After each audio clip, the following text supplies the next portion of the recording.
All right, everyone, welcome back. For those who joined us about 10 minutes ago, apologies for the technical difficulties. We are back. My name is Sophie Merowitz, and I'm the Senior Content Manager with PR News. And today I am talking to Justin Buchbinder, who's the Social Media Director at Fin Partners.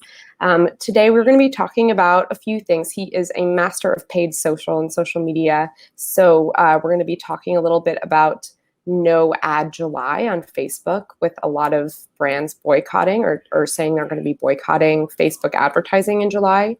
We're going to be talking about Pride this month and how different brands are using social media to celebrate LGBTQIA.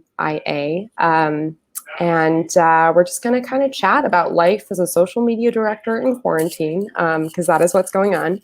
But first, I want to introduce our panelists today. So a little bit about Justin. Justin is a creative and strategic social media professional with over 15 years of experience working both agency and client side on all existing and many decommissioned social media networks. He's also Google certified in ads, measurement, and analytics. Justin has spearheaded paid and organic social media and digital strategy across a wide variety of verticals, including travel and tourism, consumer, B2B, hospitality, pharmaceutical, nonprofit, arts and institutions, architecture and design, entertainment and tech. Is there anything you haven't worked in, Justin? Not really. Over his career, Justin has also run and directed large-scale social media accounts with millions of followers and led the editorial direction and management of numerous digital publications with millions of monthly visitors. And before social media was a thing, Justin specialized in digital and interactive services, gaining experience in UX, content strategy, copywriting, information architecture, digital marketing, and online advertising. So you are what in show business we would call a triple threat, or a many more than triple threat. I was going to say tired, but that too, yeah. Okay, yeah, very tired. Yeah. So first up, when we open up these discussions, we like to take a look at some of the news that PR News is covering over the course of the week in sort of the wider industry of PR and communications and what's going on. And as I mentioned earlier, one of the big issues right now is Facebook advertising. And a lot of brands have decided they are going to boycott the platform for reasons around hate speech, kind of fake news, election rhetoric, all kinds of stuff that we've been seeing for years on Facebook, but this movement seems to be gaining traction. So by the way, if you are joining us today, feel free to type any questions into the chat box and we will get to them throughout our conversation. My colleague is going to drop a link into the chat comments, if he hasn't already, that has a link to the article that my colleague Nicole Schumann wrote about No Ad July and how brands are approaching Facebook this summer. And with that said, Justin, you are a master of paid social. You know, what is happening? What do you think about it? What would you advise brands who are considering jumping on? That's a really, really great question, Sophie. And I mean, I'll be honest, when the news first broke a couple days ago that this movement was gaining traction, you know, at the social media group in Fin Partners, we all started just talking amongst ourselves about what that means, right? From a core human perspective, like, yes, absolutely, you know, let's you know, make our voices heard and help move discussion and help to get, better sort of like speech monitoring on Facebook is very, very important, right? So on one side, like, yes, it is a very powerful potential movement, especially as brands start kind of piling on and making the commitment similarly. Now, the sort of other side of that is, you know, what if you're a business where all of your ad dollars are spent on Facebook and Instagram, right? You know, Sephora just announced today that they have Instagram checkout enabled on their platform, where it's a very sort of like, you're really pushing commerce on the platform. And what do you do if that's where a majority of your profits are coming from? What if you're a direct-to-consumer brand? So there's that sort of challenge. And what we're advising our clients is that, we support them in their decision, right? If you, for example, have a majority of your business that's dependent on Instagram and Facebook, maybe you can commit a percentage of your profits to donating to a nonprofit or an action organization to also help to move the process forward if you are not able to do that. If you do have the ability to do it, I think it is a very powerful opportunity to try and get to make some action at Facebook, right? And the question ultimately becomes, how many brands must sign on to this to actually affect change? And so I support brands that want to do it, but I also uniquely understand if you can't, there are other things you can be doing as well. Yeah, let's talk more about this shoppable stuff, because I think some of these features have been in development for a couple of years and other ones seem to be just coming to the forefront. So in terms of Facebook and Instagram and the integration there, keeping people in the app when they shop, what's new? What are our brands, leveraging there? Sure. The newest thing is, so there's a couple of things, right? I just saw a report a couple days ago that people are seeing that Instagram is testing shoppable captions. So that's relatively new. So what you used to have was shoppable tags, right? So you'd have like an Instagram image and you could click on it and see products that are in this image, for example. People are starting to see actual captions that have clickable elements, which is very interesting because there haven't really been clickable elements outside of hashtags in captions before. So that's something that's currently being tested. The big news today that I saw was Sephora launching their Instagram checkout catalog. So if you actually go to their Instagram profile, you can shop right on the profile. There's a fully executed a catalog with descriptions and pricing, and you can actually make purchases through the Instagram platform itself. And they're even, you can still get your beauty rewards and everything else with Sephora. What it's doing is it's just further pushing, the entire sort of life cycle of a sale and marketing onto the social platforms. It is equally, I've been to many, talks where people have talked about their concern with that, right? How much more power are we going to give to Instagram and Facebook over, think about just, for example, to flashback, 8-10 years ago when people created these Facebook pages and, got thousands of followers and advertised on TV, come and become a fan of our, Facebook page. And then, fast forward to these days and all of a sudden when they were getting 30, 40, 50% reach on their followers, now they're getting 1, 2%, and they spent all that time, they're very angry and, why do we waste all that time? Why do we invest all that money? And here's an opportunity of where that could be happening again, right? But it's kind of a catch-22 because if you don't do it, then Instagram won't reward you with, increased reach, possible conversions, sales, etc. You can't run certain types of ads. So you're kind of being backed into a corner to adopt the technology and the functionality. But then at any point, Facebook, Instagram can just sort of pull the rug out from underneath you and it's Facebook pages all over again. Yeah, I've heard the metaphor that that Facebook is a drug dealer, basically. Yes.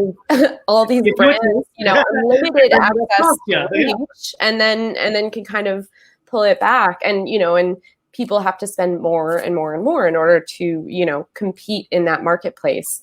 I wonder if you have any thoughts as to kind of where to draw the line. Like, how much should brands really be spending right now? If they really do feel like, look, our business model relies on paid social, especially on Instagram and Facebook. Is there a way to kind of pull back and, still maybe advertise a little without fully relying on? Absolutely. So that's sort of the great thing, right? Because we all know that organic social's in the toilet and it's very tough to get good reach, good engagement on most networks outside of LinkedIn, which is still pretty strong. And TikTok is pretty strong with the organic reach. Even Pinterest is doing pretty well. So what you can do is you can look to diversify your advertising, right? So if you're on Facebook and Instagram, you can experiment with advertising on Snapchat. You can experiment with advertising on Twitter. You can experiment with advertising on Pinterest. So there are other social media networks that you could be embracing in regards to paid social spend. And there's no reason that you can't take 5%. If you've got the money available to you, I know many companies where they'll take 5 or 10% of their advertising budget and put it towards advancing exploration of other platforms. Pinterest now has their own version of shoppable tags, and you can run shopping ads on Pinterest. TikTok is in its infancy. Who knows what kind of advertising products will come out there? Twitter is working overtime to launch new ad types and new targeting, and they're really trying to get that advertising spend back that has been finding its way to other platforms. So yeah, you could absolutely reduce your spend on Instagram and Facebook and take this as a great opportunity to see, hey, what kind of return on our investment can we get on another social platform, or even paid search display and video? Are you allocating any money there? Have you considered it? There's many, many different avenues for a spend, and the truth is, a really solid marketing plan is a pie that takes all of this into account. It's everywhere. It's not just, oh, we have Instagram ads. That's one touch point. What if your user is, reading an article online? What if your user is searching for a job on LinkedIn? There are many different ways to hit that touch point and to drive that conversion ultimately. I love that idea of having a small exploratory fund. And, it's kind of interesting because maybe it is a good opportunity. Maybe July is your soul searching month as a brand. And, you take, your traditional paid channels and you do something else with the funds. I do like the concept of donating, but you're right. If you can drive those sales and then take that revenue, and put it towards something meaningful, that might be the way to go. Yeah, in the end, it's all going to be about, sort of what's the return on your ad spend, right? What is that ROAS? What is that, what is your sort of, the return, your ROI, your return on investment, your cost per conversion. Maybe cheaper sales are waiting for you on Twitter, and you've just been spending too much on Instagram and you had no idea. You don't know until you test. And that's sort of the exciting part about paid social, is that you don't have to have 10 million followers on Twitter to launch an account and start running ads and hit millions of people on Twitter, exactly who you want to hit, and then to test that out. Yeah. So sort of speaking of meaningful causes, June is Pride Month, and both of us living in New York City, it's usually a really amazing, time of year to go and celebrate with your friends and hit the bar. And it's like a party all month long. And obviously in the current climate, that is not where we are. But a lot of companies are taking this moment to meaningfully speak to LGBTQ issues, talking about Black trans lives matter, and all kinds of different causes that are not just kind of this pride washing thing that we see, right? With even LinkedIn has changed its logo, but I mean, I'm wondering kind of what meaningful work for Pride you've been working with your Fin clients, and if you have any stories to share. Yeah, well, I would love to just give a shout out to Fin partners writ large. I'm working with, our team was working with our diversity, equity, and inclusion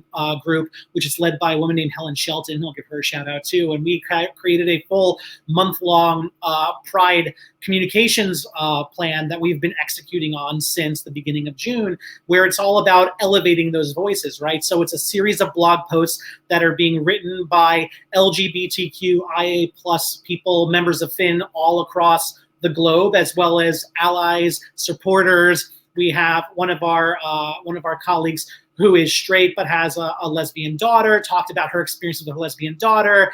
Today we released a blog post where one of my colleagues down in Nashville talked about, her experience, the challenges of religion and discovering who she was and living her authentic life, and how she's now married with 2 children. And it's just absolutely beautiful stories. So that's really kind of what I think strong Pride campaigns are, is that it's not just slapping a rainbow on your logo. Yes, put a rainbow on your logo, but don't do that and be like, our Pride's done. That's it. We've done our thing.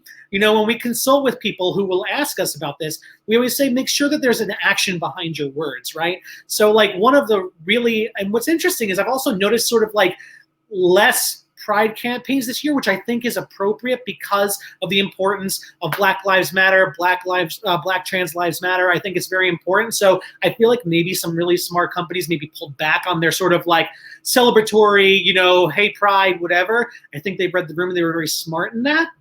But one that I saw that did cross my inbox a couple days ago was Procter & Gamble released this video called The Pause. They've been doing these short 1 minute, 15, 2-minute long videos for the past couple of years. And The Pause is about people and the LGBTQIA people who experience sort of a pause when they're meeting someone. How open can I be with somebody about, who I am, what my life is, that I'm a gay person, that I'm trans, whatever. And it's just this beautiful sort of very documentary style video. And then backed up with, they're also working to raise money for LGBTQ nonprofits as well. So they've got that action beneath the words. It's not just a rainbow wash, but it's actually something more meaningful. And again, it's that idea of sort of giving voice to the voiceless, putting the spotlight on people who normally don't have people's attention, really taking that opportunity to elevate those minority voices and letting them feel comfortable, safe, and supported to say what they want to say and to tell their stories. Yeah, I think that's so important. A lot of times you hear from a company, especially now when budgets are super tight, we don't have the budget to do a big donation or to, put on a big charity event or whatever it is. And sometimes it's just using your platform, shining a light on the voices that matter. That's the value that you can bring. By the way, everybody, feel free to send in your questions in the comments. Justin is all too happy to help. And if you're feeling shy or you're catching this video after the fact, go ahead and connect with Justin on LinkedIn. I found him such an invaluable resource for social media stories. Just really a great all-around expert there. So let's talk a little bit about working from home at a major agency. I think that we're all kind of, as communicators, adjusting to this new world. What's been good? What have you found has been helpful in your team? What are the challenges? Sure. Yeah. Well, it's interesting because Peter Finn, our CEO, basically the creator of Finn Partners, had said, we went from 18 offices to 800 offices. And what's really great is that we've always been a very sort of global agency, connected, working with teams. I work with people in different time zones, different countries, different cities. So for Finn Partners, I feel like we had a much easier transition into this sort of work from home environment. We do miss, I certainly miss being in a conference room with colleagues. I miss business travel to our San Francisco office, our London office to see our people and meet in person. But I've noticed that the transition into this sort of work from home, digital first, environment we're in was probably a lot less bumpy than it was for a lot of other agencies or companies. I would say my personal struggle has just been, I live in a studio apartment with a cat. I haven't seen someone I know, whether it's a family member or someone else, in over 100 days in person, So that's a struggle on a personal note. But as far as within the agency, Zoom is our best friend. We have constant, Zoom calls. We're always seeing each other's faces. We're having great opportunities to sort of interact. We've always been on Slack, so we've always had that interactive space as well. We work in cloud-based, documents and files, so we're always sort of collaboratively working in a digital sense. And Peter and the other managing partners and founding managing partners of Finn Partners have also done a great job. We posted a blog a couple days ago on our LinkedIn on Finn Partners talking about just sort of towards the beginning when everyone was sort of getting used to and the chaos was around and everyone's very frightened about what it was going on with COVID-19. All of the different heads of the offices started sending these videos in, and they would be sent worldwide so we could see the faces. Peter talking to us about where he is and what he's doing, and the head of our San Francisco office talking about what he's doing and what the team is doing, and it really created that sort of it was good to see a face that was familiar even in this sort of unsure time. And also just the normal stuff, happy hours, we do Zoom happy hours, and, each sort of practice area or group will have their own sort of thing. Each office has its own culture that has sort of manifested itself in a digital way. So it's really just about being flexible and workable. And what's also great is that, Finn is constantly sending surveys around. They want to know what everyone thinks, right? So they have made it very clear that we are not being pressured to return to the office. It's all about your comfort and your safety, and they don't want, anyone feeling any pressure to have to go back. And so that sort of that sort of support and care has also really made a big difference, I think. Yeah, and for me, I think one of the big buzzwords that I get a little tired of is the concept of authenticity in everything, in all of your communications and all your marketing. And I think for the first time, we're all kind of seeing our coworkers and our colleagues and our clients as authentic human beings with kids and dogs and partners, and it's you're really kind of making connections on a new level. So it's cool to see companies sending these videos around, closing the feedback loop with employees. So we have a question from David, and I know you're a big paid social guy, so I think I may know the answer to this, but David asks, do you really think that organic social is dead, or is it just different than where we No, David called me out. He's right. No, organic social is not dead. I do like to say that in a sort of dramatic fashion. Actually, organic social media is very, very important still. When I speak about that way, I'm just talking about in regards to, for example, on Facebook, the average Facebook user now follows one Facebook page in their lifetime. That's the level we've reached with the data now, that people who have companies that have 300,000 followers on Facebook could post something and 400 people see it. So it's not that organic is dead, it's that it's a different environment. And here at Fin Partners, we actually coined a term that we call boosted organic. And I've definitely talked to you about it before, Sophie, where it's this idea of the concept of organic social media is important. The light should always be on. We should be communicating. It should be done regularly. You should be posting to feed. You should be sharing your articles. The difference is we now can marry in paid tactics to sort of bring us back to those glory days of what social media used to be in the early aughts. So, incorporating boosting budgets. So we're going to continue posting on Facebook, for example. Let's boost it with $20 so that 30% of our followers can see it again, so that we can actually, we know that, for example, outbound links get the lowest sort of organic reach and engagement on social networks. Well, if you supplement that with a paid boost, you actually can get a ton of clicks, especially, and it's also sort of how we coined this term called new viral, which is the idea of if you have, let's say you've got 2% is your typical organic engagement rate in this world that we live in now in 2020. If you have a post that gets a 3% engagement rate and you put some money behind it, it goes new viral, and suddenly you're getting 5-cent clicks or 10-cent clicks to your blog, where another company or organization might be paying $1, $2, or $3, and that's sort of like the new viral that exists and what we really support. So no, organic social media is not dead, or rather, the concept of it is not what it once was, but by implementing smart paid strategy into it, I think we can basically get the same thing still. You say new viral, I say new metal. Tomato. Well, thank you so much for joining us today, Justin. Again, everybody, connect with Justin on LinkedIn. He is a great resource for all things social. And as you can tell, a really fun guy. So it's awesome to do these conversations. We are doing LinkedIn Lives every week. And yeah, check out prnewsonline.com, what we're writing about this week. And thank you so much for joining us.